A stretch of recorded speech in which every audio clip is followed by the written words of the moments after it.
Guys আমরা আছি একটা নিম গাছের গোড়ে। এই নিম গাছের আগায় একলিস্ট বগের বাসা আছে। ওই যে বগের বাসাটা, বগে মাথা উঁচা করে রাখছে। জানি না ক্যামেরায় দেখা যায় কি যায় না। এই মুহূর্তে রাদিম এই বাচ্চাগুলোকে পারবে। রাদিম বাচ্চাগুলো পারবা? ও বলে বাচ্চাগুলো পারবা। রে দেখো আঙ্গ পিছে পিছে এডি আঙ্গ পাহারা দেয়। এই যে একটা, ওই যে একটা, ওই যে আমি ওয়ালে উঠছি দেখে এটা ওয়ালে উঠছে, দেখছেন? এটি সব রাদিমের শিষ্য, আমাকে শিষ্য।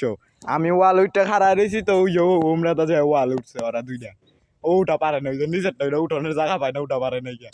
এমরা তো এটাই উঠতে গেছে গা, ওটা বেশির জন কম। এটা উঠতে গেছে গা, এটাই উঠা পারে না। আর এই যে এটা উঠতে গেছে গা, এই যে এটা তো একেবারে টুনটুনি ভাই কিরেই রাখছে। কিরে চেকি চেকি, ওই যে ডাকে, ওই যে রাদিম যাও তাহলে পেরে ফেলো, যাও গালান্ডা থৌ একবার ঘরে গেলাম, যাও তাহলে একবারে ছে বড়টার ধরন যাব।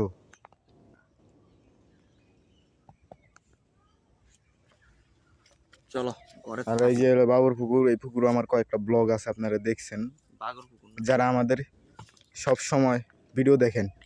আর যারা আমার চ্যানেলে নতুন আছেন তারা সবাই চ্যানেলটাকে সাবস্ক্রাইব করে বেল আইকনটা প্রেস করে আমাদের চ্যানেলের সাথেই থাকবেন নিত্য নতুন দিন ব্লগ পেতে। আমি কিন্তু মাঝে মধ্যেই গ্রামীণ পরিবেশের ব্লগ সারি, গোলাপ গ্রামের। ওই যে আর একটা কিরে তুই ওয়াল ওইটা এদিকে আস না, করে এদিকে যে শর্মাস না ডর আছে যে ঘাসের লইয়া যে নেমে গেছে ওখানে।